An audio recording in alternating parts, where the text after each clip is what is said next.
Our country has been characterized by what we've come to term state capture, which is vast corruption within our state, socioeconomic challenges, and these have really caused a lot of despondency amongst our communities. What do you think your role can be to encourage people that their vote is their voice and that can contribute to change?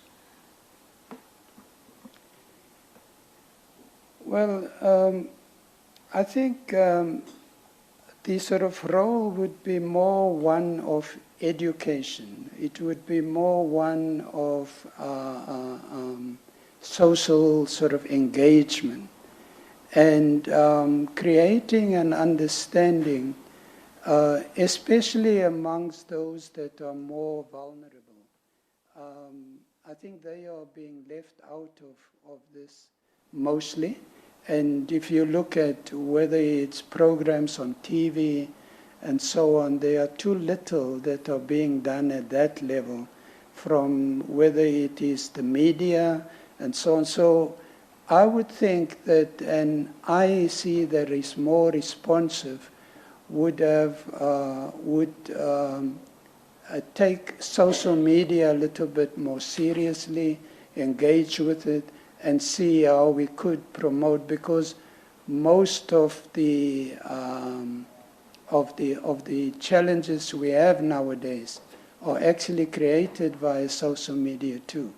And so we should maybe also see how we could engage with that in a more positive sense. So I would look at strategies, systems, and processes on how we can get to the most vulnerable people, more sort of effectively.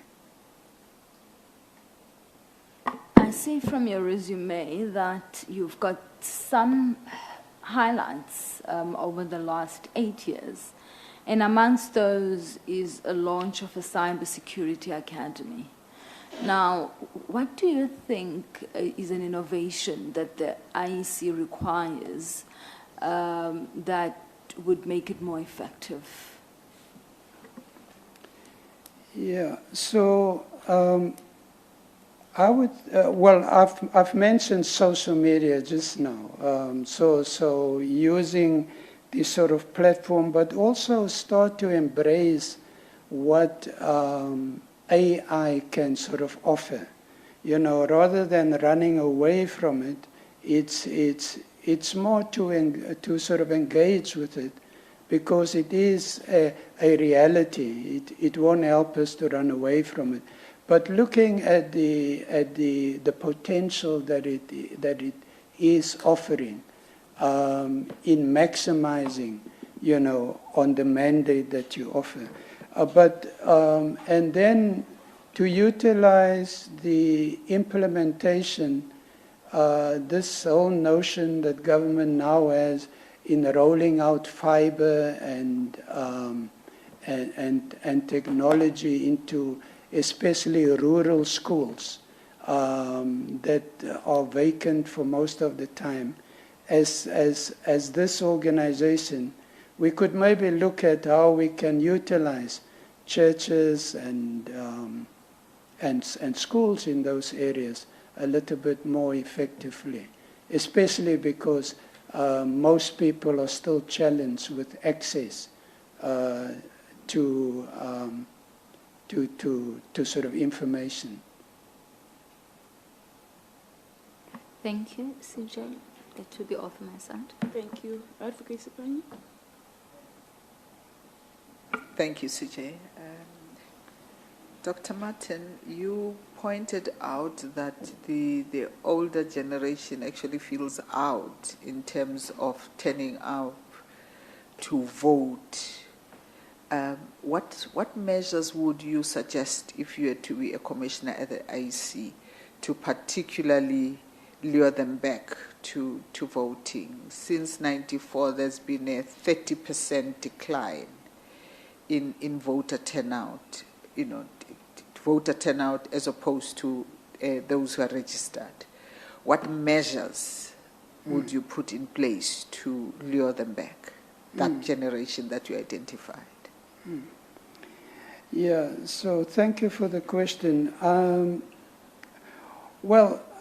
I think it's more about engaging people. It's more about us finding out for sure. At this point in time, I think most of us are speculating what the reasons are that people are not turning up. But we're not engaging, really sitting down and engaging with them. So I would suggest that we target our research efforts in that sort of direction. I see you have a very strong research sort of component in the IEC. So it's maybe, targeting efforts in that sort of direction, and also engage with people at that level. Because at this point in time, people don't really get political education, they get party political issues raised. So I think it is this organization, the responsibility, our mandate, to ensure that people are educated politically and not necessarily left to party political, engagements only. So, yeah, that's where I would go. And then also maybe target radio stations and TV programs that are earmarked to provide this broader political education, to show people why it is important to become an active citizen of the country. Thank you. Rev? Thank you, CJ. Good morning, Dr. Martin. Good morning. Just follow up on the last question. It's very good ideas to have more and more communication. But one of the issues that confronts the number of communities are the socioeconomic issues, such as water, health, education, and many other socioeconomic rights for people that are being violated. And people say, why must I go and vote when I don't have those rights? So research and communication, all of this is very good. But unless we deal with the root causes that frustrates people, and then people make a decision, maybe a wrong decision, but then they make the decision. What are your views on that? Yeah, no, I think that's a great question, but the issue is really, the start is really that vote, isn't it? So if I vote for the wrong person, the wrong party, I then sit with the consequence. So hence my point about focusing on what political education need to be, and the quality of it, so that people also understand, I might have made a mistake this time around, so let me correct it the next time.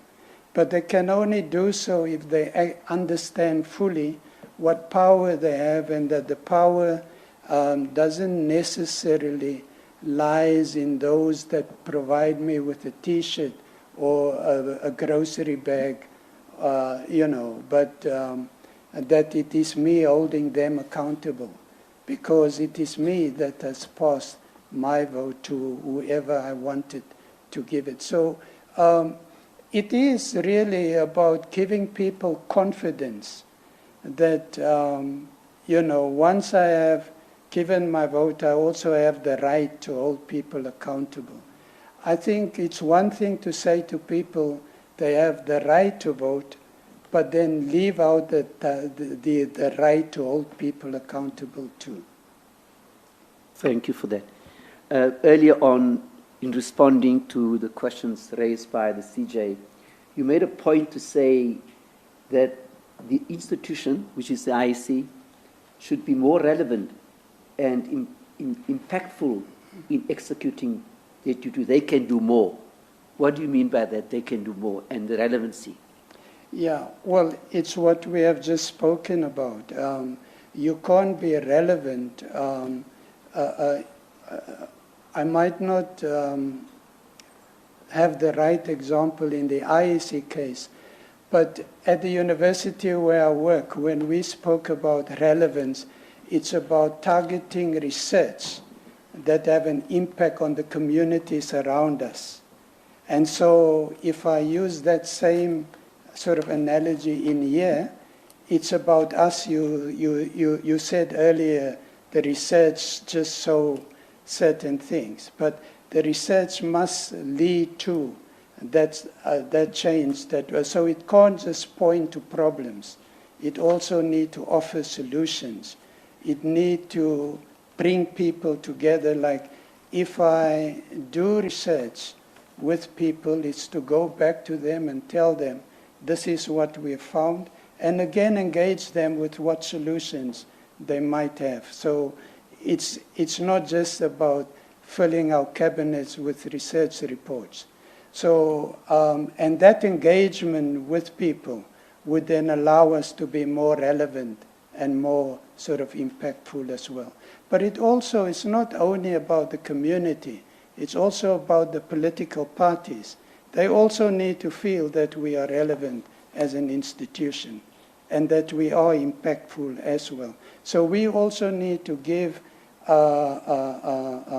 political parties and other stakeholders, that sense that we are a relevant player that wants to execute our mandate more effectively. I want to just close with this, like what we have found at universities are that during elections, it's political parties that, are sort of on campuses. But it's not the IIC that is providing this holistic political education to students. So students are then also left to party political issues, which obviously sometimes also lead to conflicts. So those are things, in my view, and strategies that we need to engage with in how do we change, how do we get our communities more politically sound. Thank you. All right. Just one last issue for me. One of the candidates we interviewed yesterday who is asking for reappointment has already done this kind of work before, described it as incredibly demanding and requiring someone with vigor, good health, energy, someone who will be able, to literally bend both ends of the candle. Sleepless nights, she described. You have that energy. You reckon. Oh, yes. All I right. would not have been here if I didn't have that energy, and if I also don't have the belief that I am able to make that contribution. Mm-hmm. You are in good health. I am definitely in very good health, yes. Thank you for that reassurance. I'm a senior citizen myself. Once you reach a certain age, you need to start doing certain things to keep up and keep reassuring the people around you that you may be old, but you're still up to things. That brings us to the end of your interview. Dr. Martin, thanks so much for an interesting presentation.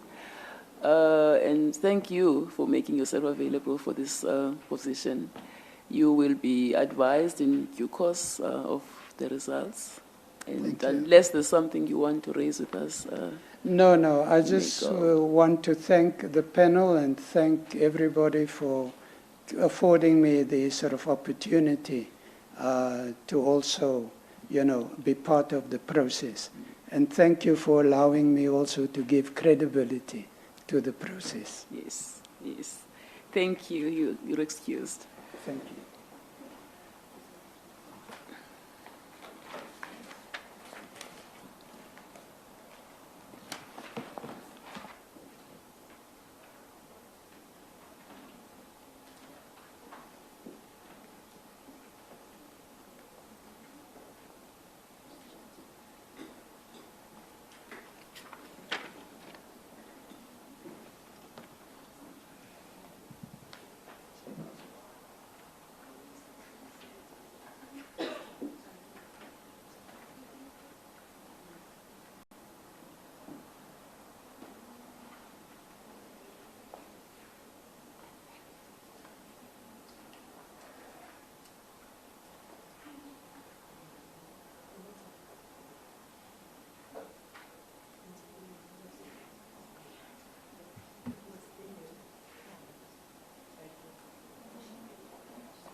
trying to get my attention. I thought facial recognition or something.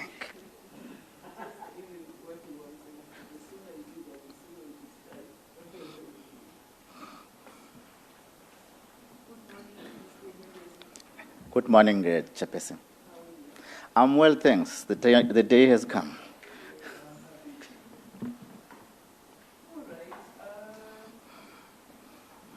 In my panel, Mr. Nissen, who is the chairperson of the South African Human Rights Commission, Advocate Galega, our public protector, and Advocate Sipanya Mokhale, the chairperson of the Commission for Gender Equality.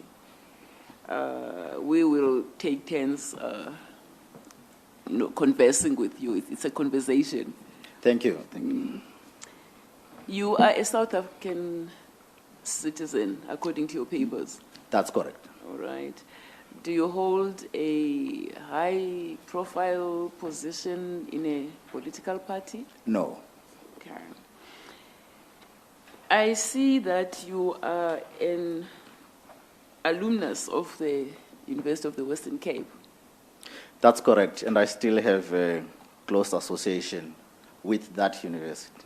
Mm-hmm. What qualifications did you obtain from that university? An honors and master's degree, public administration. Okay. Well, you didn't just do the honors, you must have done something before that.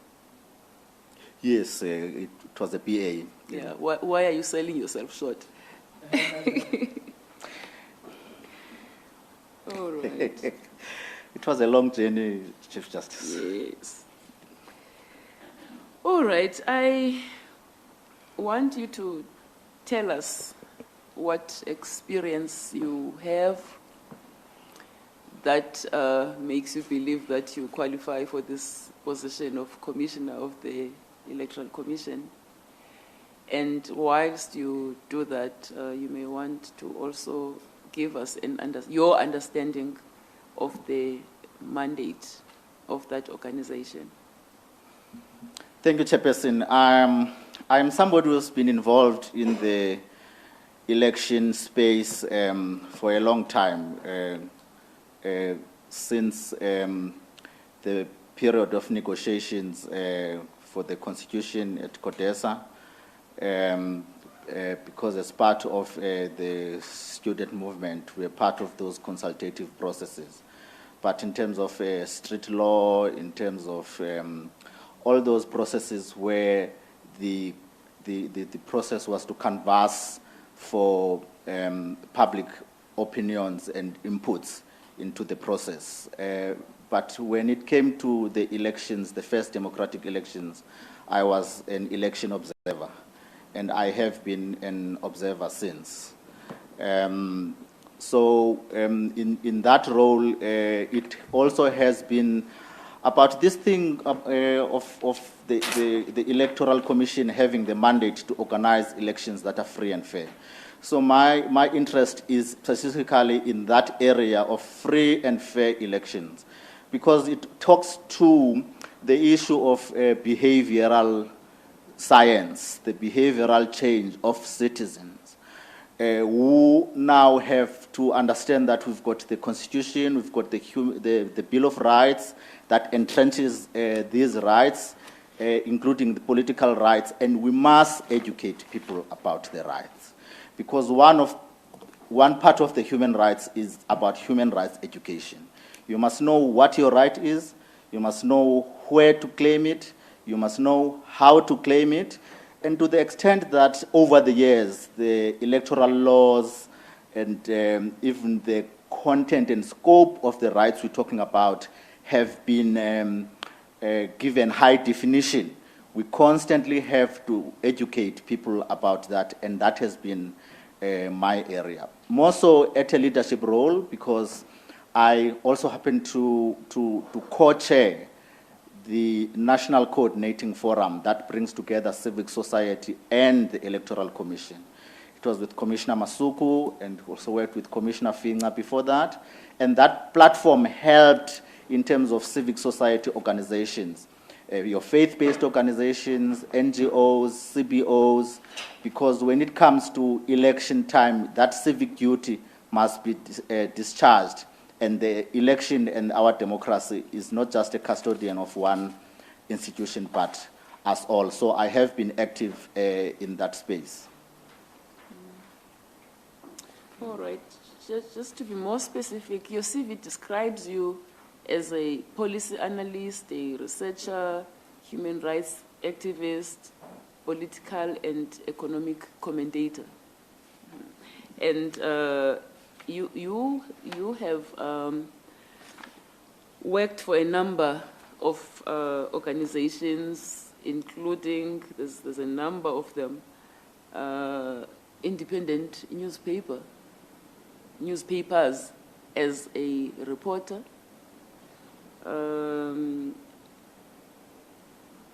The International AIDS Conference, what did you do there? You'll remember that the 13th International Conference was held in South Africa in the year 2000, and I was part of the secretariat that organized that.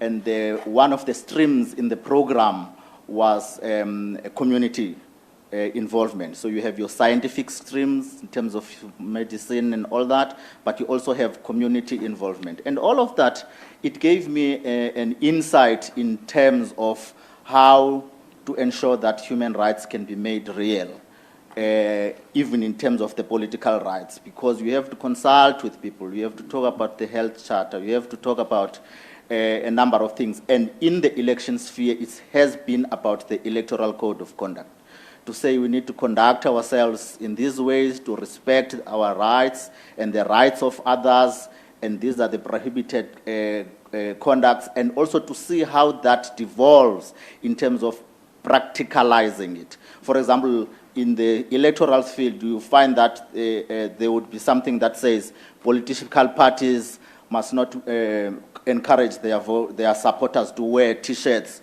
on election day. And when they have their tents outside the voting station, they must not be seen to be campaigning and singing. But when you see the implementation of that, you find that in different parts of the country, the mode and the mood is different. And then how you then take that into that space of political party liaison committee, or in terms of different stakeholders, to say what is acceptable, what is not acceptable.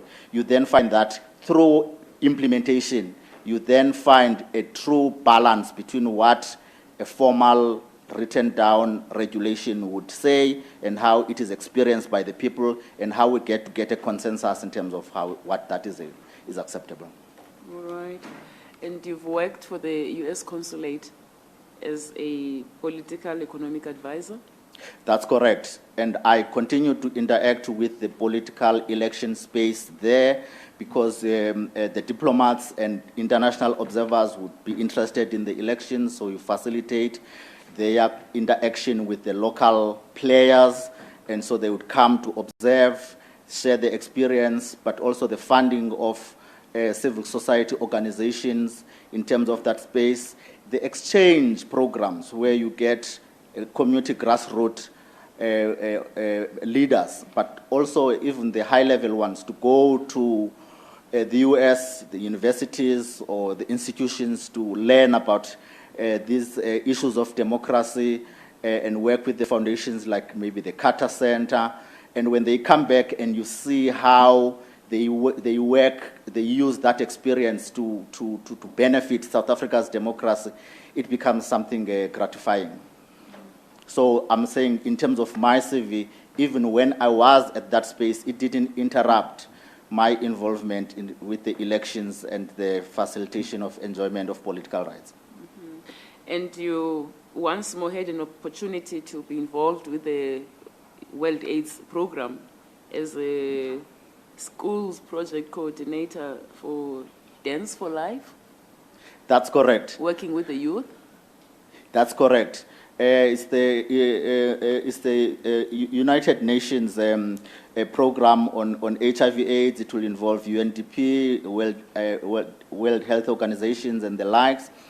But the thing about it was also to push the human rights prism of understanding things, even with HIV/AIDS, to deal away with discrimination, to do away with stigma, and also to look at things from the view of young people, to say music and dance contributes to what we might call to the dialogue and the hearing of voices, in that there is verbal communication, there's also non-verbal communication.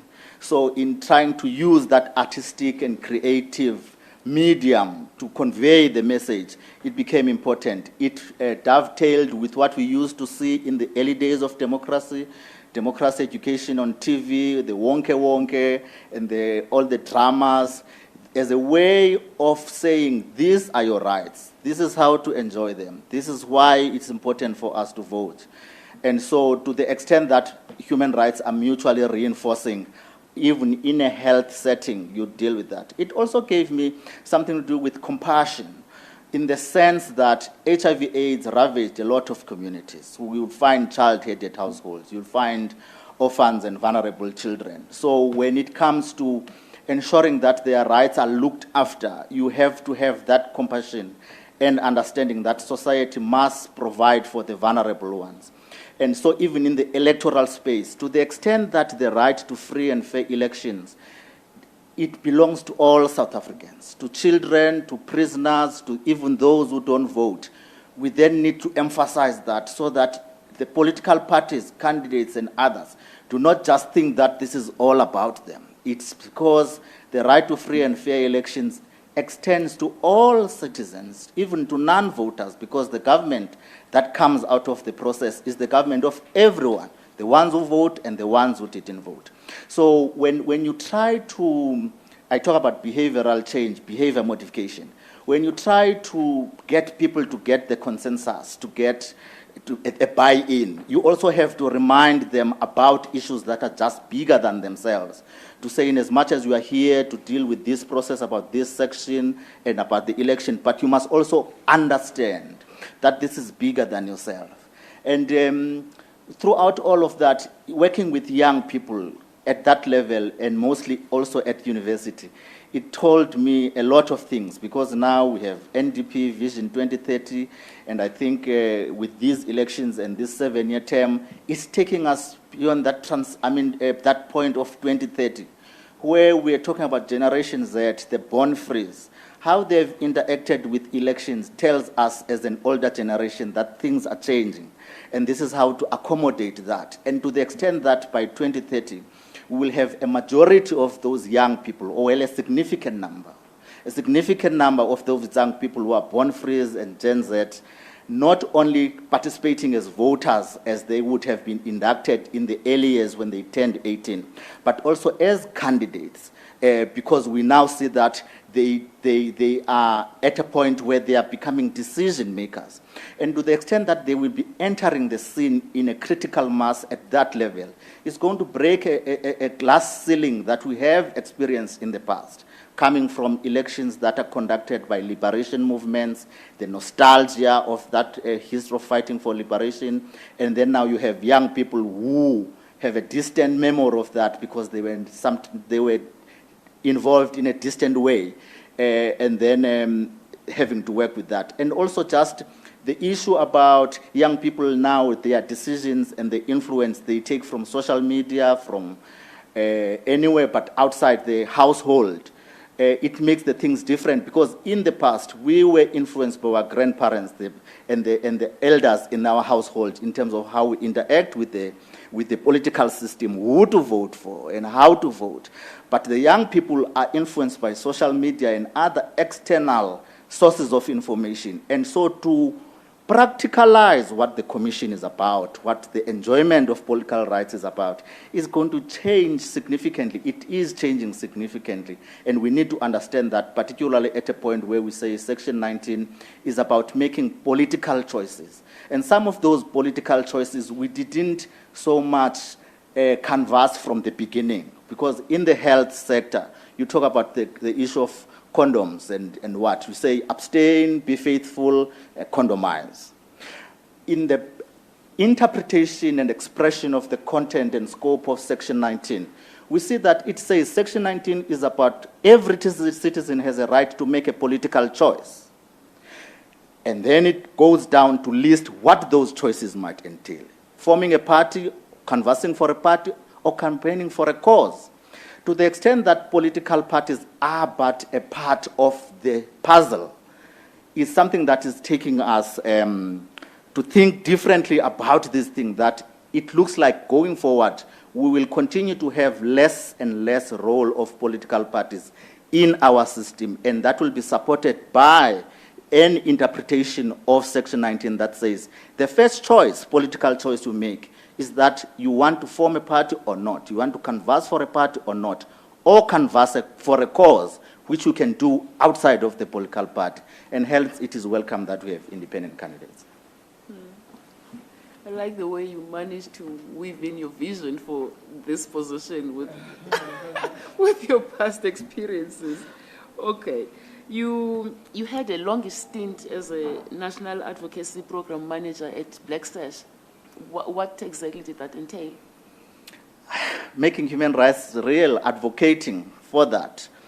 Our constitution has got these visions, I mean the values that we aspire for. It's about accountability, it's about responsiveness and openness.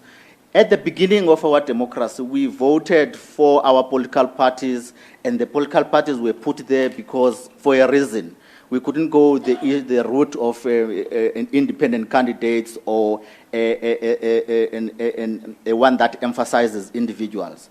So now, to the extent that we were working in that, we then had to make political parties to be accountable, to say, look, man, human rights are bigger than politics. Human rights unite us, politics divide us. Now, human rights must be enjoyed from sunrise to sunset.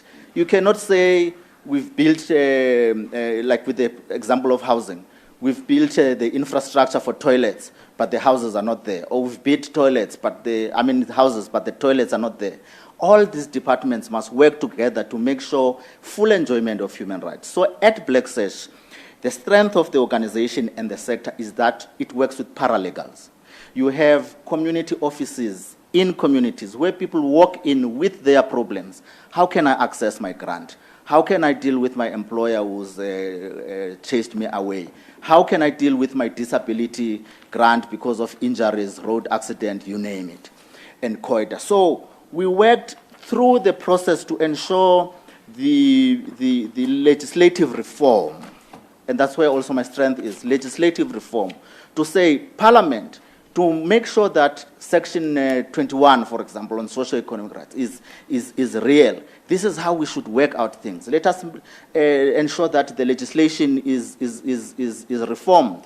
And you know, with the public participation process, the Parliament will go to communities to hear the views. So we worked with communities to prepare them to make submissions to Parliament that could make sense, so that legislators could legislate accordingly.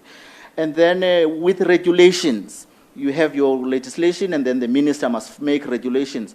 When they make regulations, you say, look, let us check if these regulations are in order, and if they are not in order, you want the minister to refine that. For example, you know, with the child support grant, it was not universally available to children up to the age of 18.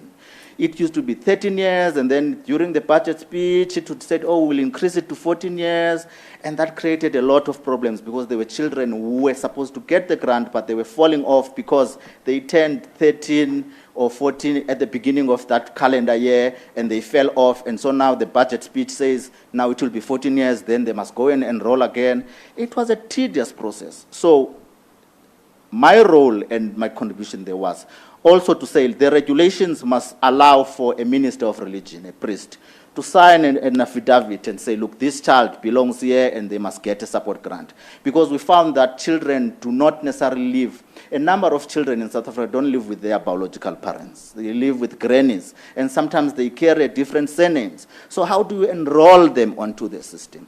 So you would bring all of that information to refine the legislation, and a number of other issues, but particularly in socioeconomic rights. But now, linked to politics and elections, we then influence political parties to say, could you put it in your manifesto that the equalization of age pension will come into effect? Men and women, 60 years must get their pension. Don't say men must wait until 65. They die before that. So would influence the election manifesto process, because that's where political parties decide what they promise to the voters. And then we would research and do a comparison of election manifestos to say what are they saying, for example, on the rights to food, the right to water, the right to electricity, because we've got measurement standards in terms of how many kiloliters of water must you get, how many kilowatts of electricity in terms of the indigency policy.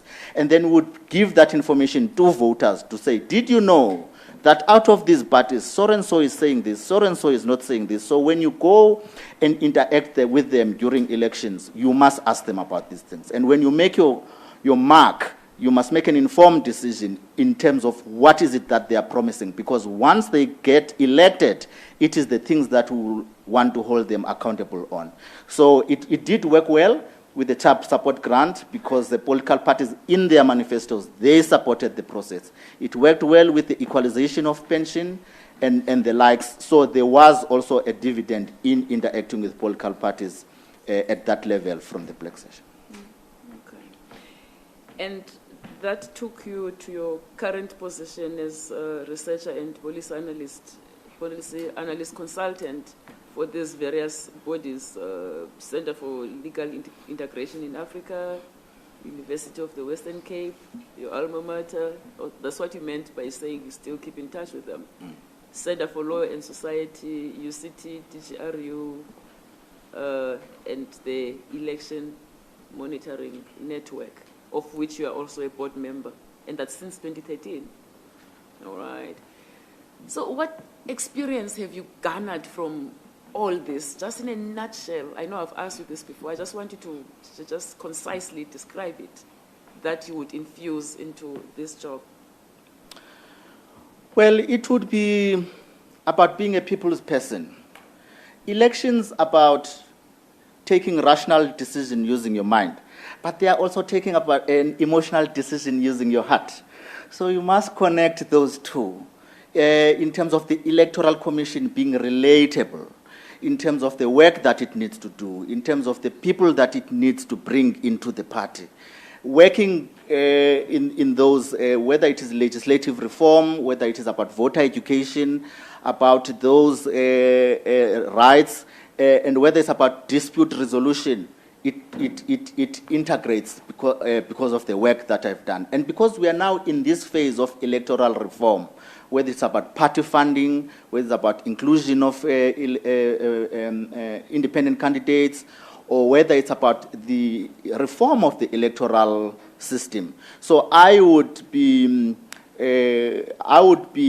somebody who has an experience and passion in terms of ensuring that you hear those voices, but also in a more human rights prism, because the issue about public participation is a big problem, because sometimes public participation processes are looked at as a tick box mechanism instead of them giving meaning and effect. So I would be the one who has, who talks about those insights. But also, it's just that there also have been some processes like the high-level panel that was led by former President Motlanthe. It did a lot of work to assess the effectiveness of laws that have been passed in our democracy. And so in interacting with that process, I got to hear how people speak, and also got to appreciate the work of the different commissions like Human Rights and the Gender Commission, where they worked with community voices to prepare them to make inputs into those processes, where you would flag the issues that need immediate action. And you know, civil society, they are very good in litigation to give content to their rights. So you would find that you work with those spaces. So yes, you become trusted by different role players, the voters, the candidates, political parties, to an extent that if you start those and you get engaged in terms of those difficult decisions, you will be able to win their voice, their hearts. As an impartial player, we will be able to tell them the truth in terms also of this is how we should do things in the interest of democracy. As you would be aware, this position is one of leadership. Are you confident that in everything you've done, which is a lot, you have garnered, you possess the qualities and experience required to drive the objectives of the Electoral Commission? Yes, I am, because I look at the subcommittees of the Commission, electoral matters, it's things that one would participate in terms of stakeholder management. That is the big one, because I spoke here about this notion of free and fair elections and behavior modification, behavior change, different age groups. And in terms also of the media and communication, it's also about couching a message that is going to be persuasive, is going to bring people into the picture, it's not going to alienate people.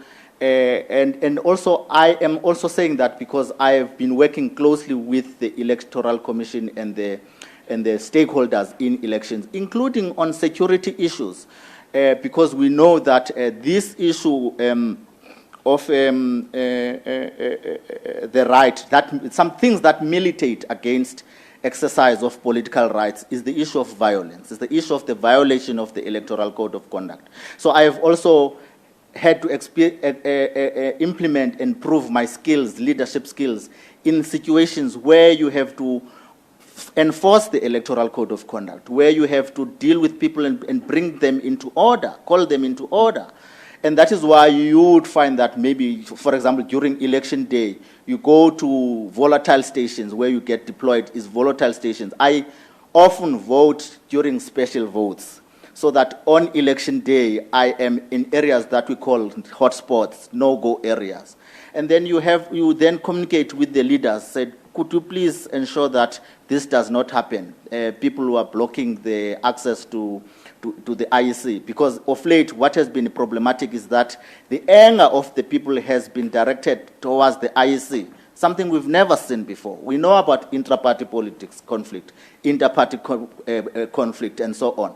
But now that increasingly the anger is directed towards the IEC, it's about diffusing those situations. And I look at myself in terms of the previous commissions. I see Advocate Diya Moseneke in the initial commission as also a good role model. Because in 2009, at the State of the Nation address, when President Zuma was delivering it, then he departed from his prepared speech, and then he spoke of a situation where he was challenging the integrity, or he wanted to challenge the integrity of the elections. And then he spoke about his conversation with the chairperson then, Judge Kriegler. And then and then there was an adjournment in that election. But when he came back, Judge Kriegler then said, could you please speak to the deputy chairperson, Advocate Moseneke? And then out of that conversation, in terms of the things that had happened in KwaZulu-Natal, that could have been said that they meant that elections shouldn't be declared fair and fair, according to him. Then they talked about those things, and he came out of that meeting saying, okay, I accept that we must go on. So I think that, in part, I have got that experience with the passage of time and insight to information, that, and also how people view me, to be able to think that in those situations you could be able to diffuse conflict when it exists. All right. Rev, do you have questions for the candidate? Yes, thank you so much, CJ. Good morning, Mr. Nimes. You've been involved in this for a long time, and you've been an observer since the first democratic elections to today. Do you think, or let me ask you the question, are observers taken seriously by the IEC? And what would you do if you become a commissioner, especially with your emphasis on your stakeholder engagement and human behavior? What would you think that can be done for, are they on the right path, or are they taken serious by the IEC? Thank you, Honorable Member. Yes, the observers are taken seriously by the IEC to the extent that in the Electoral Act and what the role of observers is now put there to say if you want to get accreditation, this is what you must do. And then when you have that accreditation, this is the role that you must play. And so we use that information now that it has been codified to recruit people to become observers, to ensure that they do that role effectively. And as a result of that being taken seriously, we've seen more people now, their interest being rekindled to be involved in elections, not only during the election year, the peak season, but also in between elections. We've seen recently that we are now, I mean, in the annual report of the Commission, they reported that in the last financial year, they did nearly 100 by-elections. So in those elections, you have to have election observers. And then the role of election observers is important because I keep going back to this issue of free and fair elections. The issue about freeness and fairness of elections starts way before the voting day. Whether people can campaign freely, whether they can put posters and those posters, they are not removed or defaced. Whether people can use venues to hold meetings, they will not be barred by different party or entity just because they say this is a no-go area. And so election observers, they get involved in the process much earlier. And in answering your question as to whether they are taken seriously, yes, they are. And when you ask me what is it that I would do to improve that situation, it would also be about ensuring that information is shared timely and it is shared substantively so that election observers can prepare for themselves. They have to raise funds for the elections way in advance of time. They have to produce materials way in advance of time. And also just to help normalize and solidify that relationship. For example, there is an issue.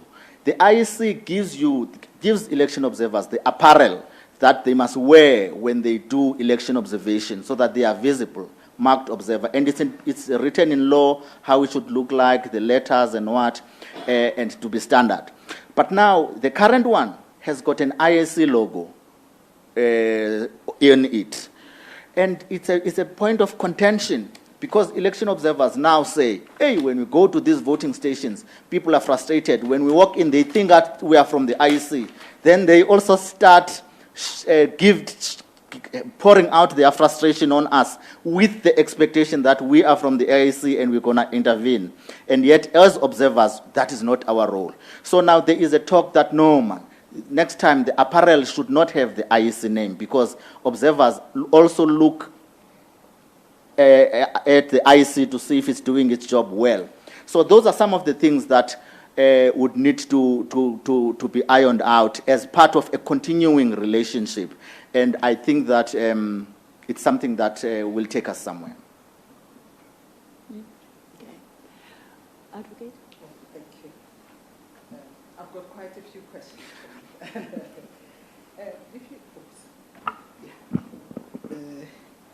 As I was saying, I've got quite a few questions for you. Can you talk to us about your views on improving the decline in voter turnout? Since 1994, where we stood at 86% voter turnout, we are now at 58, almost like 30% drop in turnout. What if you were to be a commissioner at the IEC, how would you advise your peers to improve this? Thank you very much. Thank you for the question. It's very important. I mean, last elections from 66 now to 58 and still going down. It is one of those issues that are also driven by faith, Honorable Member, in that you would understand that in the spectrum of things, you wouldn't have 100% voter turnout because voting in South Africa is not compulsory. In the same way as joining a political party is not compulsory. And you are also dealing with active voices that dissuade people from voting for a number of reasons. in a spectrum. So in terms of those political choices, there will be some people who choose not to vote. But for those who must vote and who choose to vote, what do? We must work with the decision makers. We must work to sanitize the decision-making environment. It's not sanitized now because there are lots of violations of the Electoral Code of Conduct. Election observers, they do voter and civic education. Go and vote, it's your right. When the campaigns start in earnest, politicians, political parties, they come and rubbish that work. Their utterances militate against all of those freedoms: freedom of choice, freedom of association, freedom of speech. We now know, because we have we've got independent candidates. We've got hung municipalities, meaning there are new parties that are joining. So it tells us that the profile of a voter or a candidate is somebody who was once a member of a political party, a large one, a historical one, a liberation movement. But they have changed, disassociated from that party, to now join another party or to campaign for a different cause. Now, where they come from, they are labeled in ways that are unacceptable, in violation of the Code of Conduct. And it is unacceptable because we continue to see political killings. We continue to see political violence. So it is not something in the abstract when so-and-so says this and lives are lost or limb. So I would then say, because it is not only in the realm of the Commission to ensure that we have got a level playing field, I would work a lot with those decision makers and those spaces that are supposed to do this. We do not get a lot of complaints and court cases of people who violate the code, who kill people, who pull down posters. Why? People are afraid. People see the courts as a privileged space. Or to put it differently, in a spectrum of things, if you have a violation, whether it's domestic violence, you first complain in the bedroom, and then you complain in the sitting room, then you complain to the in-laws, before you get to the formal platform. When it comes to the issue of violation of the Electoral Code, the complaints start at one level before it gets to the formal part. So I would also want to reach out to those primary platforms that deal with complaints, because, as I say, this is about behavior modification. And so it will be about that kind of things, to say the IEC is not the only custodian. There are other custodians. Work with those custodians to ensure that collectively you bring about the desired result. Thanks. And then in terms of more participation as public representation by women, what would you do there? We have about 55% of the voters' roll being made up of women, but less than 40% of leadership in public representation is actually made up of women. What do you think is the issue there? Why that discrepancy? I hope to answer you in this way. Women and also other groups, why is their participation not up to the desired level? Or why also, yes, it's because in South Africa we've got a situation of anomaly, of exclusion of people from participating in democracy, in economy, and other levels. We have an unfortunate situation of a disconnect between the election manifestos, the promises that the parties are making, from what the people want. We have seen a sad story with the fees must fall, roads must fall, where it was the youth who were struggling for free and decolonized education. And it was like the repeat of 1976, where it was the youth who were there, but the other sectors of the society, they were not there visibly to support them. So it's an issue of exclusion. Then you get excluded from economic opportunities. So I am saying that to the extent that there is that mismatch between what parties promise and what people want, you are still going to have that gap, and it might need to be fixed at that level. And you also see in terms of, elections are also about the personalities, the candidate itself, in addition to the statement and the promise that they make. Some of them, they just lack integrity. I mean, when you see in terms of the by-elections, so-and-so lives from this party to this party, and because of the lack of that integrity, then and the things they are talking about have nothing to do with women or youth, then it discourages those voters from voting. But also in terms of also just the political parties, how they play their game.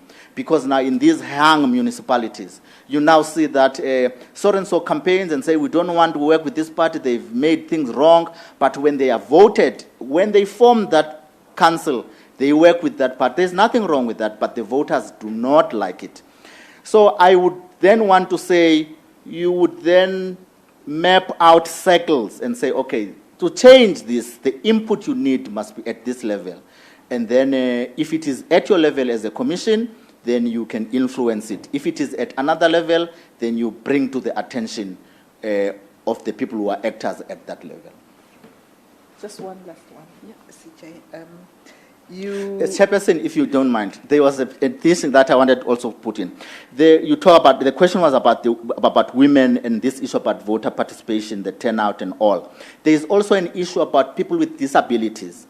Blind and deaf people are still largely excluded from the process. When you look at the infrastructure that parties, the IEC and others use to get people to participate in the elections, they have telephone numbers with pre-recorded messages. Blind people and deaf people are excluded.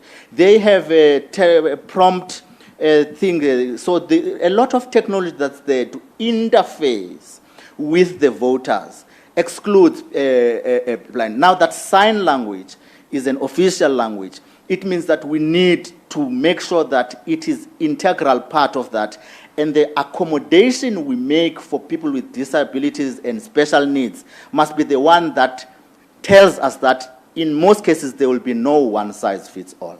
Okay, thank you. You said something about independence, and you said it is a good thing, and I think we all agree that it is a good thing.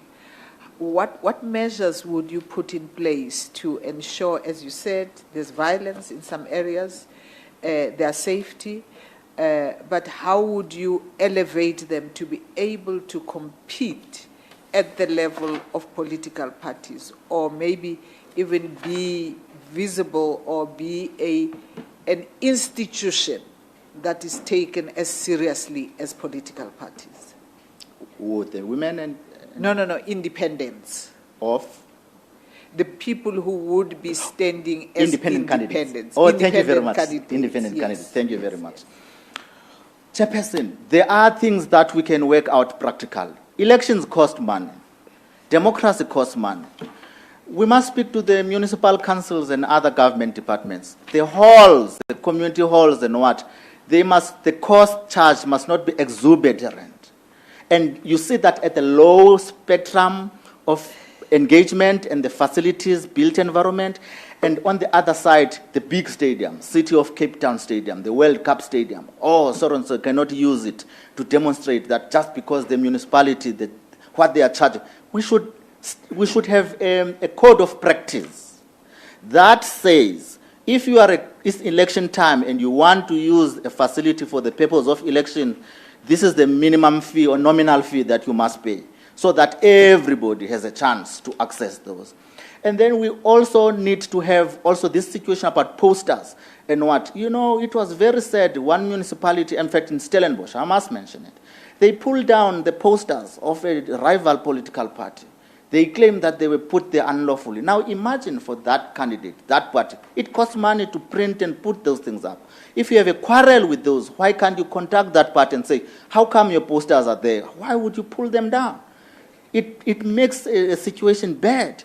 And so in terms of also the funding, there is party funding now administered by the IEC and what. There should also be civic education fund where business and other benefactors can contribute into that fund so that so that there can be civic education, there can be other things by civil society. But you're asking me about independent candidates and small, I will include new parties. There must be a realization that parties are not the same. They are not equal. They are new entrants. You must put them in a primary school. They are secondary entrants, you must put them here, and they are tertiary what. Don't treat them all and what. So when we do inductions, two parties as to how to complete a form so that you, all of what is prescribed.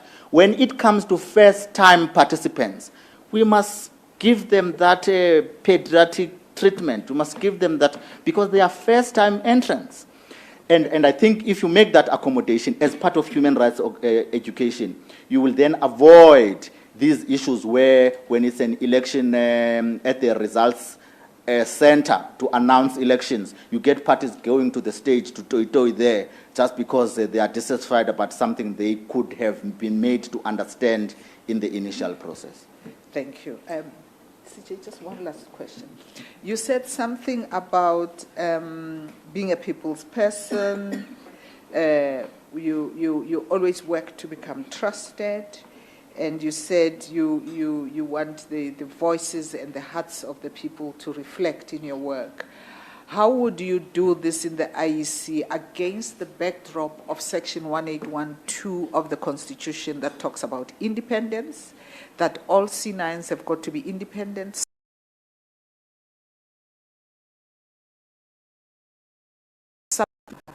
How would you balance that? Because in South Africa, a people's person may be somebody who is seen embracing everyone, and that could, in terms of perception, because perception sometimes is everything, cause problems.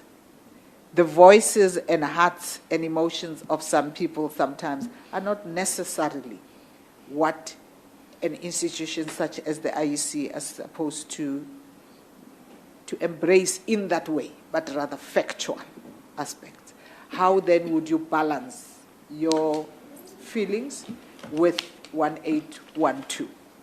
Thank you very much. Number one, internally in the IEC, I think this is an opportune moment. The IEC is attractive. This is not a wholesale appointment of commissioners. You have commissioners that have already been serving, then the ones who are coming will be joining there. So at least the institutional memory and to hit the ground running is there.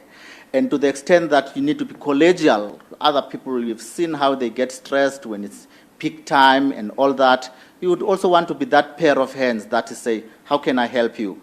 And they would know that your colleagues, they can rely on you because of your competence in different areas, even if you don't chair that subcommittee, but you can sit in it and be able to provide a good, a meaningful input. So it's being collegial, and in terms of my skills, I mean, I was with the Social Change Assistance Trust. It's a big funding organization managing millions of rents, so I can read financial statements. I can work with auditors in terms of internal audit and external audit, and I can work in terms of preparing work for accounting to Parliament when it's time to appear there, or even represent the Commission when it interacts with Parliament that it's supposed to account to. So it's being in that set. But also externally, I think I would lean more towards that human rights prison. To say the elections, I mean the right to vote and the right to the political rights, they are the high watermark of our democracy. It's a badge of dignity to say we are all equal and every vote count. So it will be about showing that independence and the caring and the responsiveness in the manner that says everybody counts, whether you're a new candidate or a new party entrant, so that you feel that that dignity is facilitated properly for you to enjoy the right and there's no favoritism. Thanks. Thanks, CJ. Thank you. Thank you, CJ. Good morning once more, Mr. Nyembezi. Yes, Madam. The jurisprudence around the electoral system has been immensely transformed in the last 5 years, and mostly because of court decisions that came about.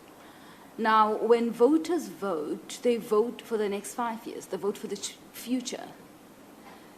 And probably not limited to the next 5 years. But how would you ensure that the IEC becomes proactive in respect of reforms to the electoral system and its legislation? Thank you very much. You know, I had a privilege of an occasion to write an opinion piece marking the 30th anniversary of the Constitutional Court, and I catalogued some of those decisions in terms of where they took us and the disappointments that come with those decisions when we do not fully implement what they have said, and also the rejoice when we implement those decisions. I mean, with the new National Party, when it talks about the independence of the Commission and how we should assert that, and also that this right to vote is nothing if there is no free and fair elections and if it's not facilitated. So yes, the jurisprudence is well and good. And I think one of the things one would underline is in terms of the role of the judiciary in adjudicating the cases, in interpreting the law, the Constitution. To say, when you go to the courts, and you must go to the courts if you want to, you do not only just go to fight. You might go to the courts and say, please clarify for us what the content of this right is.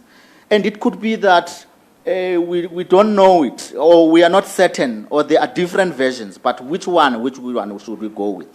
So it would be about that. And I would then say, also with the Electoral Code of Conduct, it would be about strengthening the pathway of people who feel that their political rights have been violated as a result of the violation of the Electoral Code of Conduct, to find their way to the courts, to make their case so that there could be justice around that, and so that we can begin to make more examples about people who violate the code. They must face the sanction.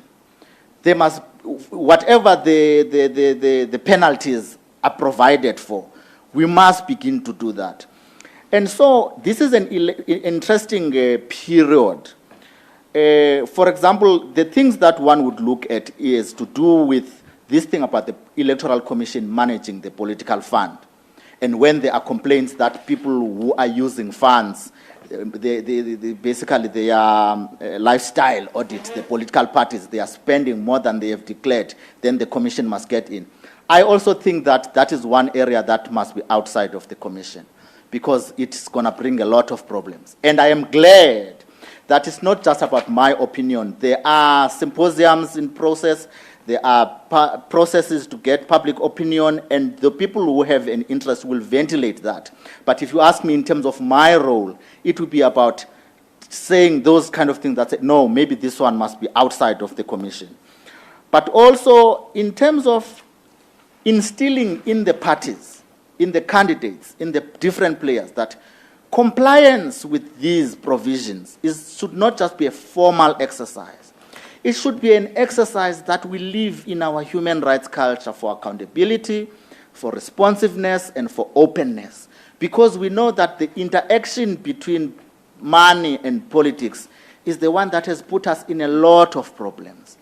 And I also think that some of the issues, to the extent that they spoil this sanitized environment that the commission is supposed to be, it also has to do with these by-elections, how they come about. Because now we must speak to SALGA and the local government association and other related parties to say, this thing of councillors resigning, but the municipal manager does not declare a vacancy as a formal process that must come to the IEC. Delay it and delay it and delay. And by the time it comes, it's a politically charged environment that the IEC now finds itself muddied. Is the kind of things that we must normalize those relationships to say, could you please do things according to the book? And if we have to tweak the regulations and the legislation to circumvent that, we need to do that. And I'm saying that it is an issue that is ripe for discussion and consideration, because there are a lot of hung municipalities where there is no one party that gets the majority, and these parties form coalitions. And as they do so, hey, they bring a lot of problems. maybe not a lot of problems. They bring a lot of work for the IEC because you end up having a lot of by-elections. And so to the extent that you would understand and work as to what give rise to those by-elections, I would want to influence that space.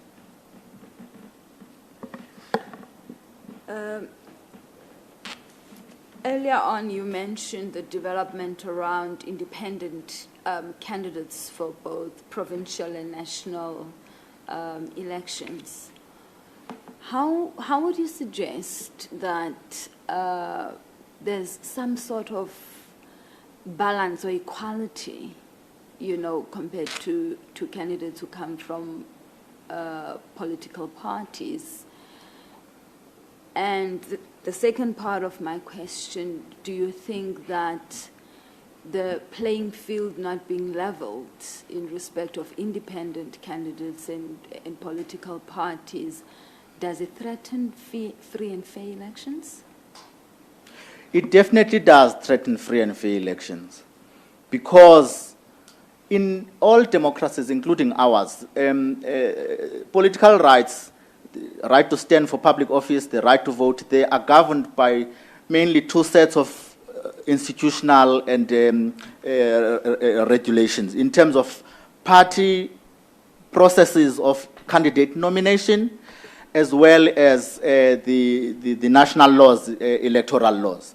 And then now you find that in answering your question, I would push a position that says, let us understand that Section 19 rights are about citizens. Every citizen has a right to this. Every citizen has not a political party. A political party is only a conduit to take you there so that you can enjoy those rights. But they belong to citizens. And so to the extent that it's a citizen who must vote, it's a citizen who must make a choice to form a party, to canvass, to stand for election and to hold office, let us keep it that way. And for the IEC, while you have your electoral timetable, and then you find that initially the IEC does this to prepare and what, but there comes a stage where you are truly a midwifery. In that, on voting day, the issue is between the voters and the candidates. You take a back seat. They must express that will, the voters. So to the extent that you position every player where they belong to say those rights belong to citizens. And so when it comes to playing level fields and what, we must prevent and push back against this issue of political parties wanting to freeze the political status quo by excluding others like the independent candidates. That is why we ended up with the legislation that does not require a cooling off period. To say if yesterday you were a member of a political party A and now you switched, you want to be a candidate, you must be given a 6-9 month cooling period. No, nothing like that. And so my point is this, it's a contested pace. But contested as it is, if we can focus it in the realm that it is about citizens, then everyone else should then fall in their part. And I think that also becomes important because even when people go to courts to vindicate their rights, they will then rely on the Bill of Rights and all that, and then they will be told that it's the citizens.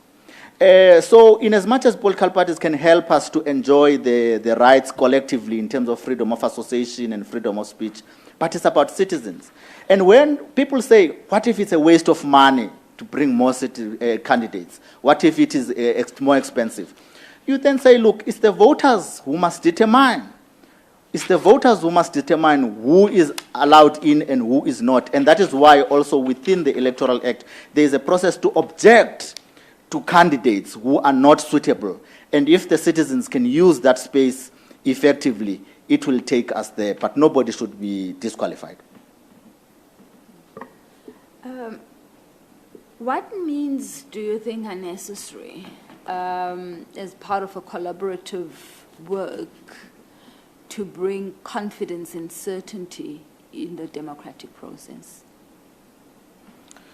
I think it's that element of the values in the Constitution, accountability, responsiveness, and openness. We have tended to emphasize the mandate component of democracy, where we say we must vote, we must go and vote and send people to parliament, but less in terms of accountability, where they have to come in between elections, how they pass the budgets, how they decide to do things, is the part that in this era, 30 years, we must emphasize. And it's important, and we can avoid it.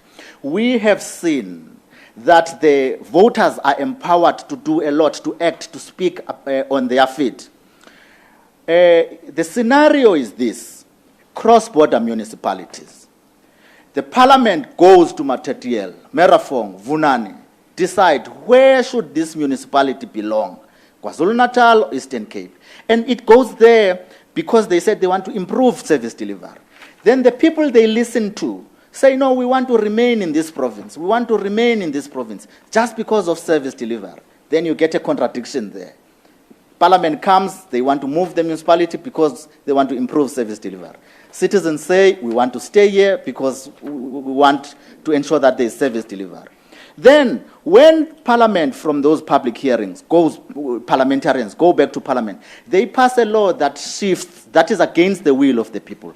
And the people are angry. They take the matter to the courts, Constitutional Court, Merafong, and then the court says, oh no, it's okay for parliamentarians when they sit in Parliament to exercise their right, their duties independently as MPs and vote in whatsoever way they see fit. Well and good. And what do citizens do? Say, well, we are not happy about what the courts have decided. Then they decide to use their civic organizations, turn them into political parties, contest elections, and in most cases get those candidates elected. So it does mean that we need to have a realignment in terms of how Parliament, elected representatives, do the work, make the laws. That must be interpreted and enforced by our courts so that they remain in sync, and more especially in terms of this young generation, in terms of how they see things, how they interact. We must maintain accountability, responsiveness, and openness.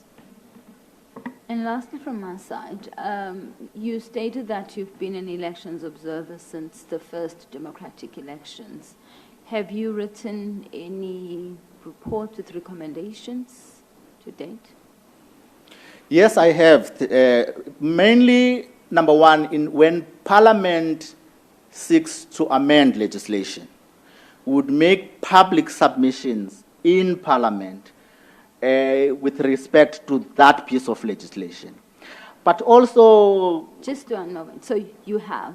Yes, I have, and I would want to answer by saying I have mainly facilitated those processes, because you would find that in most cases the submissions are made by an organization or a group, but it is about me facilitating that process. Okay, thank you. So I wouldn't be the first author as classically. Okay. And I have also written a lot of opinion pieces in the newspapers, and that's where my introvert nature is taken away. Introvert. I wouldn't say by how you... All right.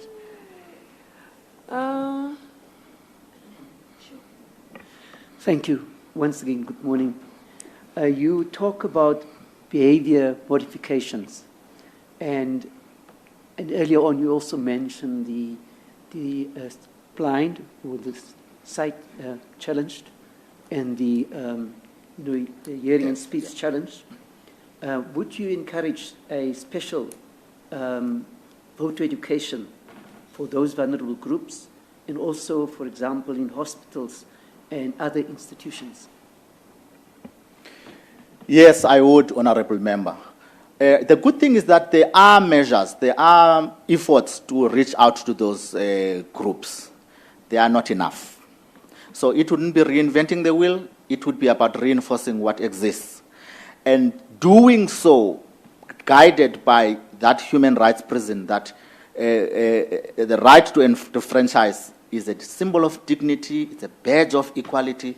So let us not make deaf people to say, oh, I'm sorry, I can't hear, I'm sorry. We must make them to feel that they are part of the process. So I would encourage more of that. And even I would do so vigorously, because those are marginalized and vulnerable groups. Was that all right? Okay. Well, thank you very much for presenting yourself before us this morning. It's been an interesting conversation indeed. I imagine that you'll be advised of the result in due course. If there is nothing you want to raise with us, you're excused. Thank you very much. I wish you all the best in your endeavors to choose suitably qualified candidates. Thank you very much. Thank you.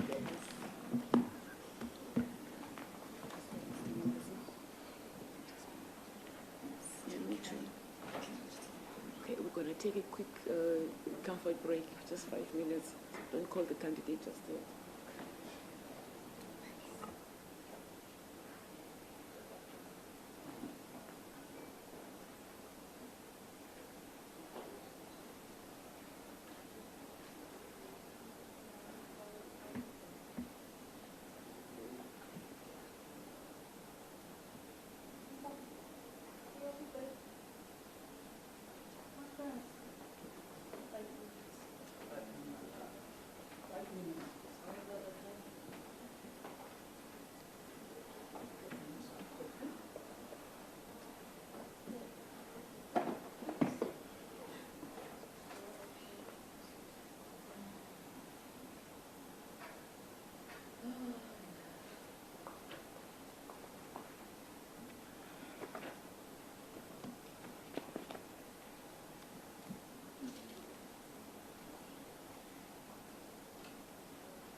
Both.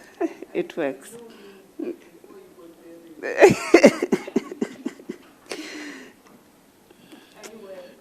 I'm good. Thank you, Chief Justice. Oh, sorry. Yeah. It's easy to forget these things. The people who will be interviewing you this afternoon are Advocate Panya Mukhale, who chairs the CGE, Public Protector Advocate Kalega, and Reverend Nissen, who chairs the Human Rights Commission. Why do I trip over commissions? It's not happening for the first time. And me, of course. You are a South African citizen. That is correct. And you do not hold any position in any political party. That is correct. Okay. You studied at the University of Natal. Yes. Where you obtained a BProc and later an LLB. Yes. But you did not stop there. Yes. Some few years down the line, you went overseas on a scholarship. Yes. Where did that lead you? What did you do? To Georgetown University in Washington, D.C. And we did international legal studies. I did particularly international women's rights law and international human rights law. Yeah, and so my paper was basically on conflict that affects women. It was after my stint at the Truth and Reconciliation Commission as an Amnesty Committee member. All right. And that was for a master's degree? It was a master's degree, and then after that we were placed, it was part of the program after finishing the degree. We were placed in the program at the World Bank. Yeah. And then it was shortly after the Rwanda conflicts. Then I was asked to assist them with the post-conflict restructuring in Rwanda. But it was a part of an internship program after having done your international women's rights, your master's actually. Yes. Is for 6 months, just to give you the exposure of what actually happens at those institutions. And during that internship, you were stationed in Washington, D.C.? Yes, I was in Washington, D.C. Okay. So back to your professional journey. You returned home. No. You did the masters and worked at the World Bank mid-career, sort of. Yes. You had already done other things before that. Yes. Look, I'd started at the Legal Resources Center after Yes. Natal. And then we're doing... And you were there for 2 years. Yeah, we're doing public interest litigation. Then I did the pupillage and wrote the bar exam, and then I practiced. You practiced for a bit, and then you went to the TRC. Then I went to the TRC, yes. You were there for a spell. Was it 4 or 5 years? Yeah, something like that. I can't remember. What kind of work did you do there? I was in the Amnesty Committee. Amnesty Committee, we were listening to the perpetrators of the violence. And then they were seeking amnesty in terms of the act. And then we decide whether or not they would be granted amnesty. If you'd made full disclosure and you made sure that whatever action you committed, it was part of the political agenda, but it had to be, we had to make sure that you've made full disclosure. And then you joined the Nelson Mandela Bay Municipality as a manager of legal services. Yes. You were there for another longish stint. What just describe briefly the kind of duties you performed in that, just one sentence. Yeah, I know. Local government it was actually quite an eye-opener for me. Because shortly after I came back, I was going through a divorce, and then I came and I said, you know what, I'm not ready to be in private practice at this stage. So I was appointed to be part of corporate services and be in the legal department, head the legal department for the municipality. So you brief advocates, you deal with a lot of litigation that comes through to the municipality, and at times you'd have to go and advise the council, you know, on certain processes and procedures, and check whether or not their bylaws are in line with the Constitution, and make sure that they haven't overstepped the mark, and check the synergy between provincial ordinances and municipal bylaws, as well as the national legislation. Thereafter, you joined the presidency. Yes. Where you worked your way through the ranks until you became principal state law advisor. Yes. I was heading the legal and executive services at the presidency. But before that, you acted as a Deputy Director General, Strategy and Operations. Yes, whilst I was head of legal, sometimes the DDG would be away, and then he would ask me to act in his stead.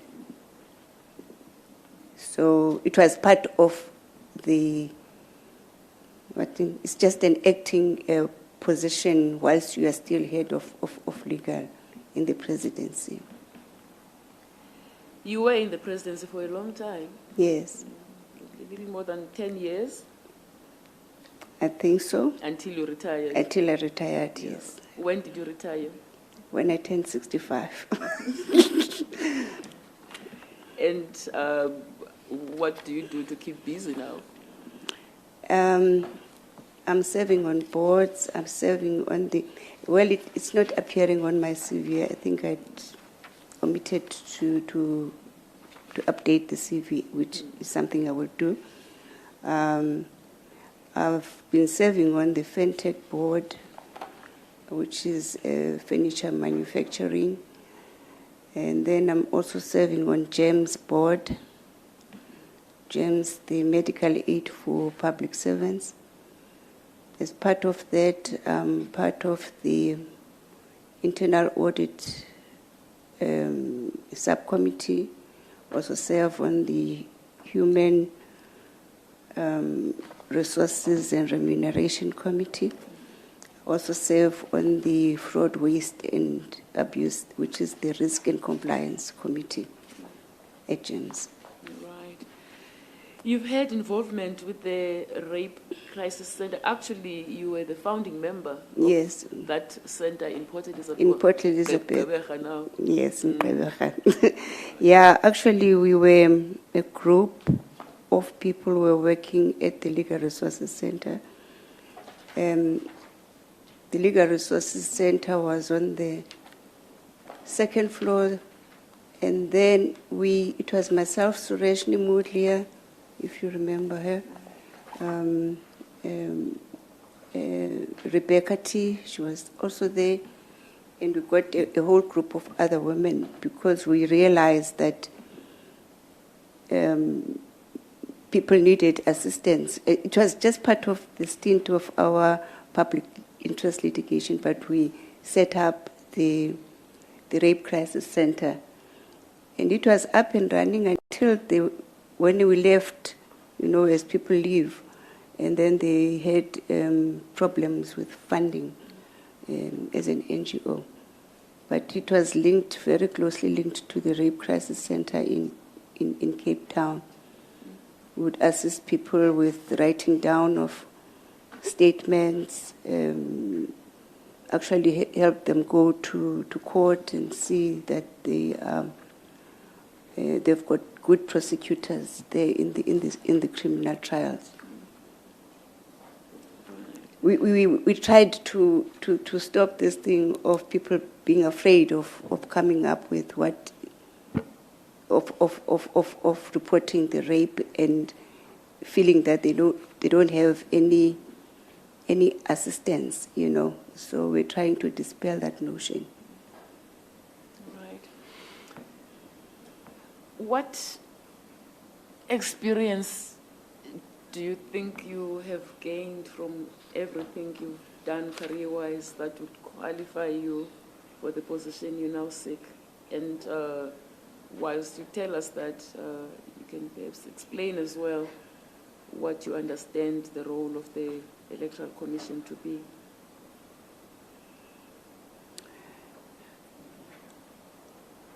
What I understand is that the role of the Commission is to help the country to bring about peace and stability. It's, if you've got good elections in a good election system, where people have got confidence in the system, then you are bound to have, you're likely to have a peaceful and stable country. We've always been like that, and I remember, I think my life is just been cut out like that. Way back when there were all those political trials, I used to be asked, as I was still very young then, I used to be asked to assist the then Chief Justice Pius Langer with the political trials, sit down with them, take statements, sit with them in court, write all the questions whilst people were still writing using handwritten notes and so on before the computer.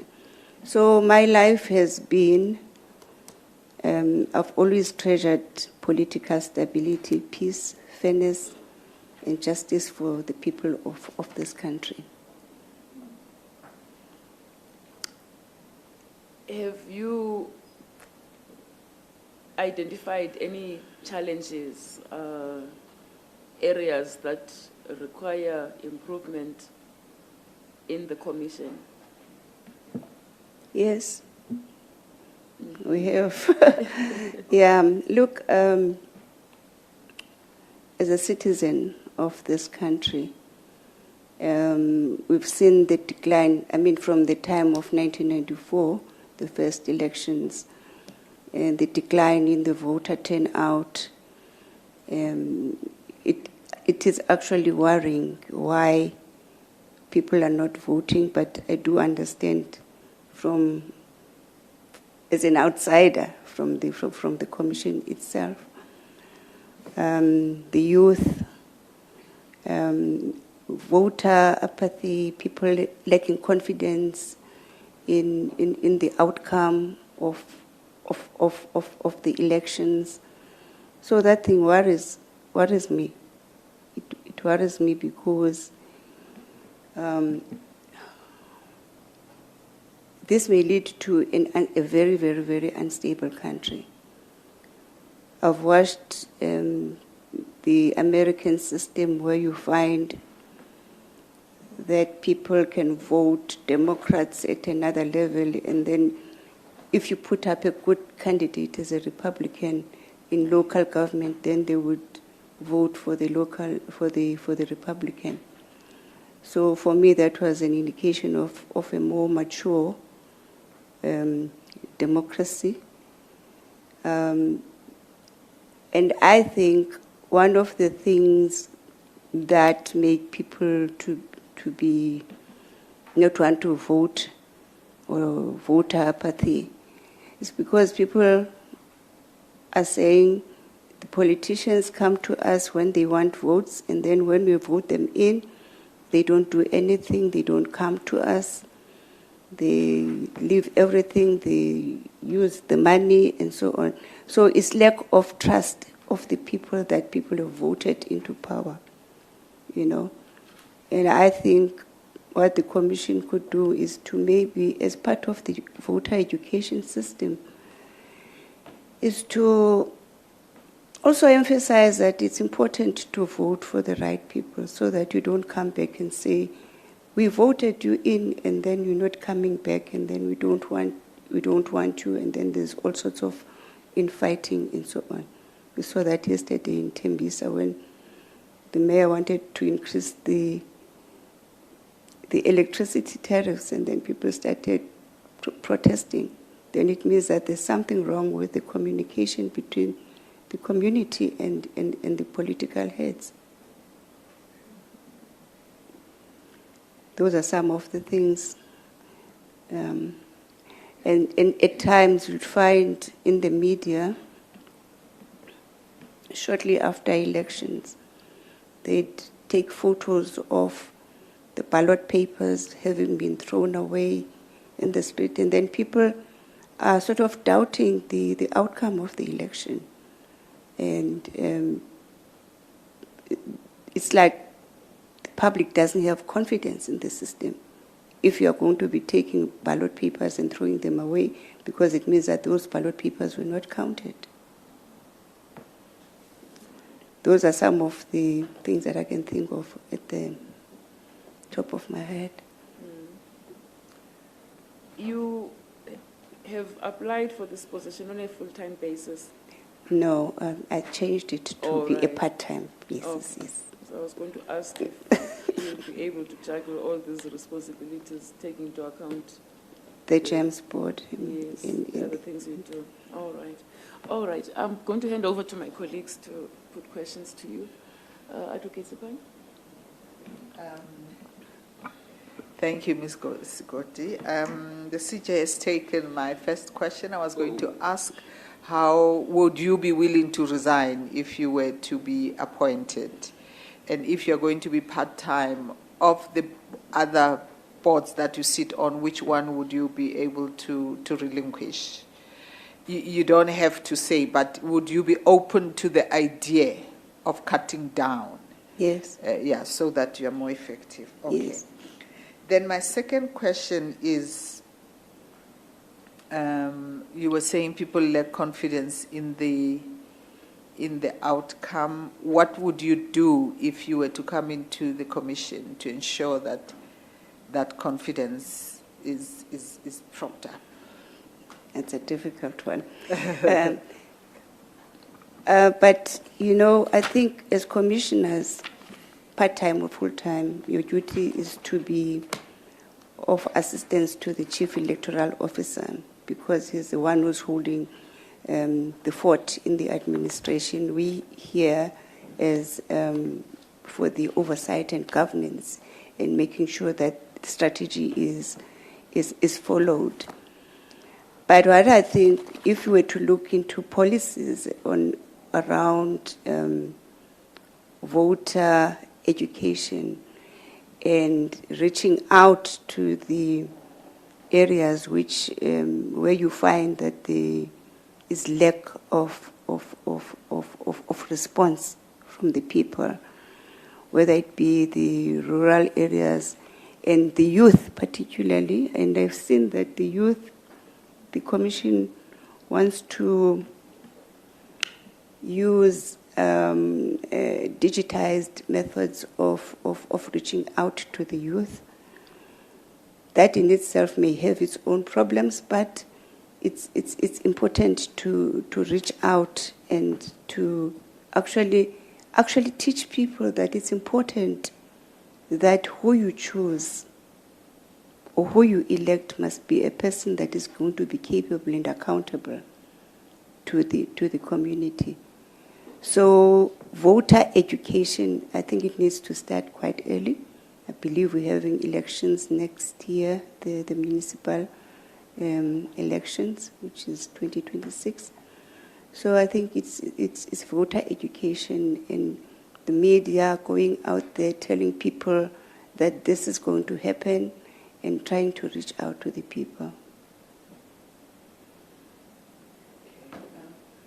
You also compared our situation here to the US situation, where you're saying people tend to look at what the manifesto of any of the parties, even if they belong to one, they would vote for another.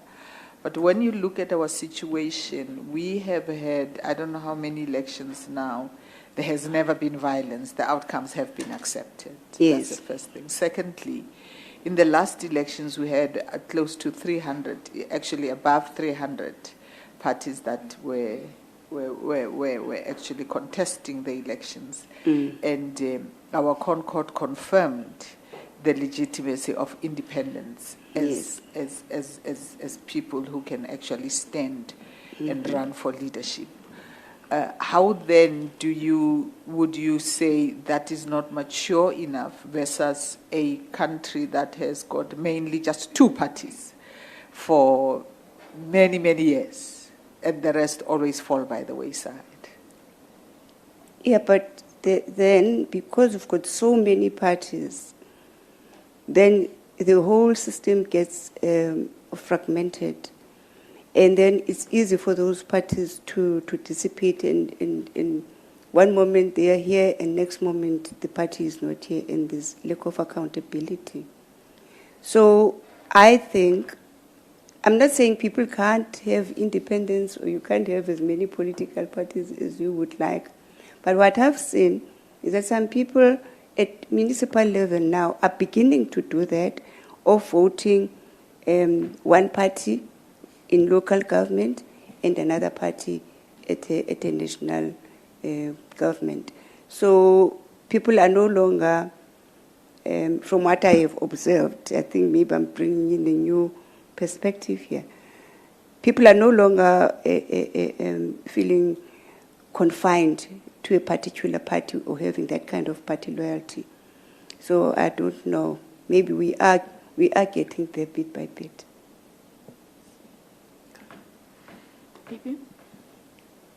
Thank you, CJ. Good afternoon, Advocate Secretary. You spoke about the issue of instilling confidence into the system. What strategic remedies do you think the IEC can contribute with in ensuring certainty and confidence into this democratic process?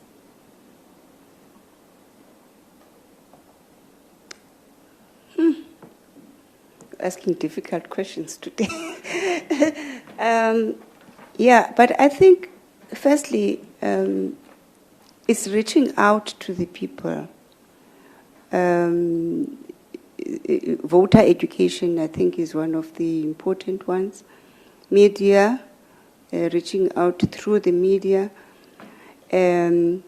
Transparency, dealing with any conflicts or any doubts from the people, if like some people are doubting the outcome of the election, dealing with it quickly, but also transparency, making sure that people understand the system.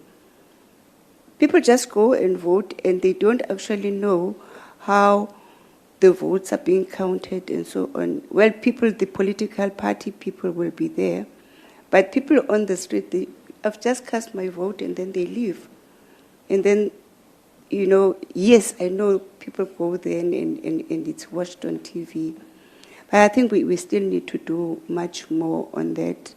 Reach out to all societies, the blind, the lame, make sure that there's a braille system for them, they're getting assistance. I know it has been done, but just to make sure that people are aware of what systems have been put in place, as well as the fact that there is an electoral court that people can go to if there's any conflict that needs to be resolved.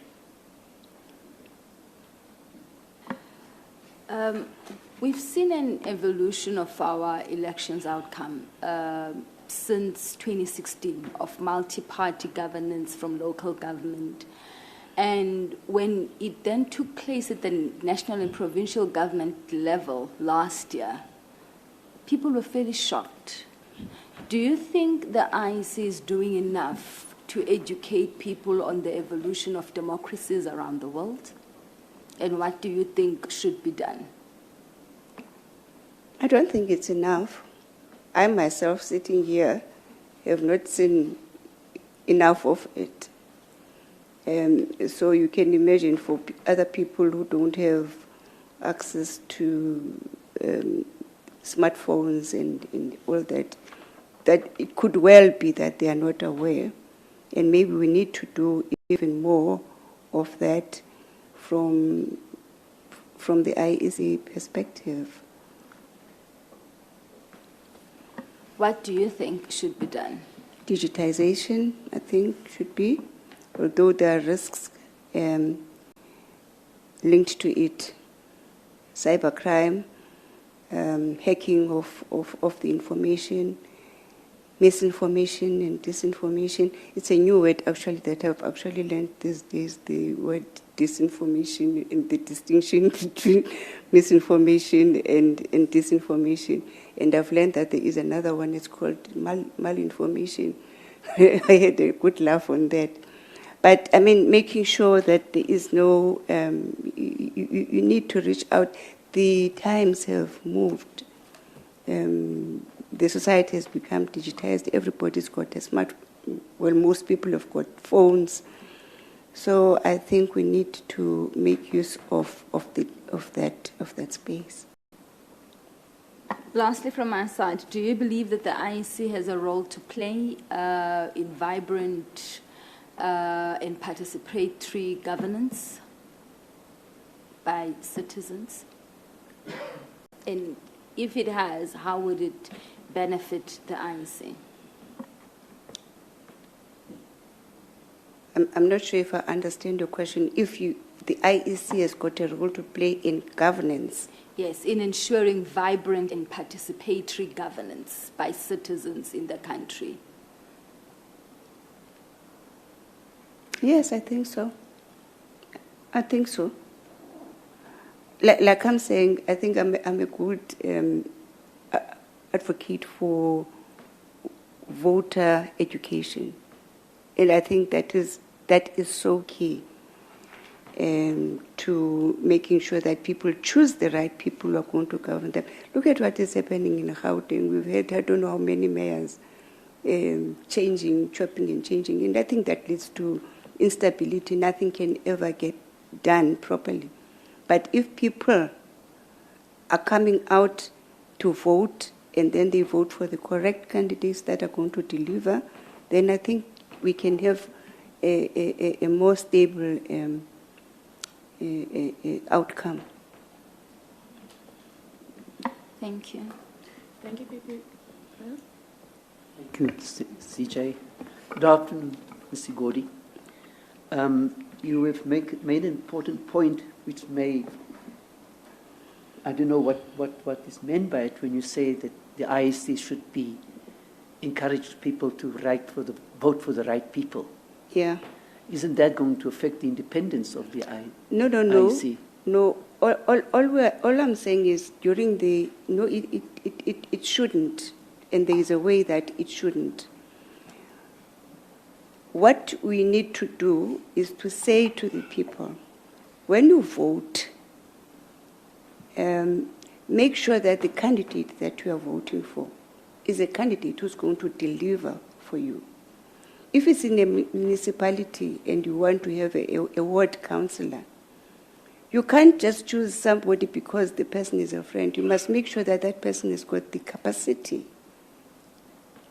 We need to educate people that if you put a person who is not going to deliver, you are going to be left with the same problems.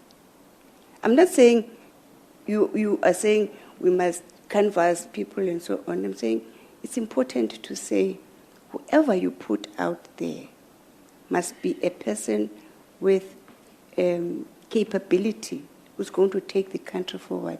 People need to be aware that we want to take the country forward. We want the country to work. You know, so it's not about friends and what have you voting each other or into power because you want to get a certain benefit. It must be important that the person that you put there is capable and will actually deliver on the mandate. It's part of the education process.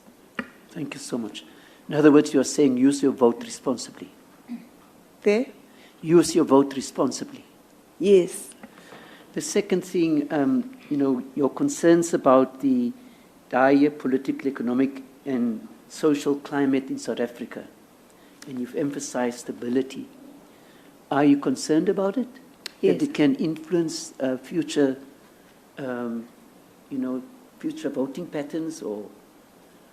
Myself? Yeah. As an individual? Individual. I don't know. I really do not know if I myself as an individual can do that, but I'm aware of certain things that are happening that I could give advice on. For instance, we have, it's something I haven't talked about, we've got a huge influx of undocumented people coming into the country. Some of them are getting IDs fraudulently. What do we do to make sure that those people who vote are actually South African citizens? It's important to make sure that the systems at Home Affairs are properly monitored so that we can be sure that the people who vote are people who are actually South Africans and want to keep the country, who want to keep the country's interests, not just coming in without having the kind of passion that we have for this country. You can finish. Thank you. Advocate. Thank you. Advocate Gotti, what would you say, Sikoti, what would you say to the school of thought that after last year's election was saying that's what the people wanted? The people did not want a majority. They wanted political parties to work together. There is that school of thought. What are your views on that? I think it's fine if that is what the people want, because as long as the election system has been transparent and free and fair, because it's now a reflection of what the people are actually saying. I understand that school of thought, but it's what people are saying. You can't, as the IEC, try to steer the outcome of the elections. That's not what we are about. We want independence, want to be trustworthy as the IEC.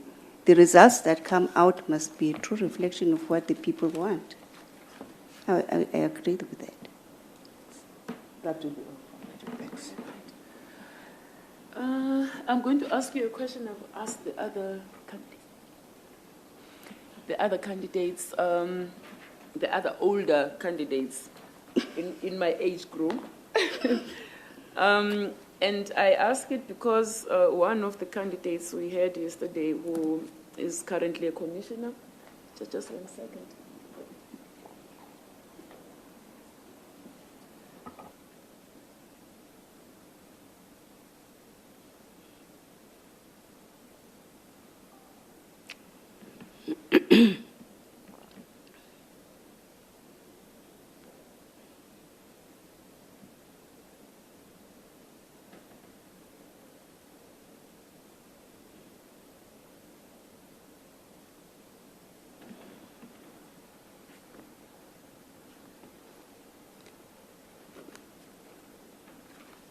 Sorry about that, Advocate. As I was saying, one of the candidates who's presently a commissioner described the job as extremely demanding requiring, and I'm using her words, someone, in good health, with energy, who's able to spend many hours for go sleep sometimes, executing the necessary work. Do you have that energy? Are you in good health? I am in good health. All right. CJ. All right. Well, we don't have any more questions for you. And I just want to thank you on behalf of the panel for making yourself available for this interview.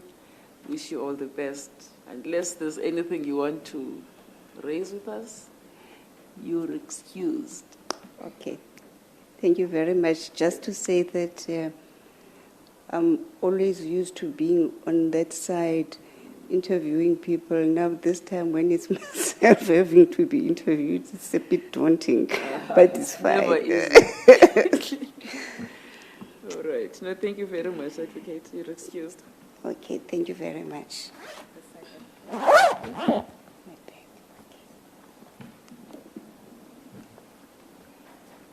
All right. For purposes of the record, this brings us to the end of the open part of the proceedings. We will adjourn and excuse the media to conduct our deliberations. But I'm sorry, I don't eat.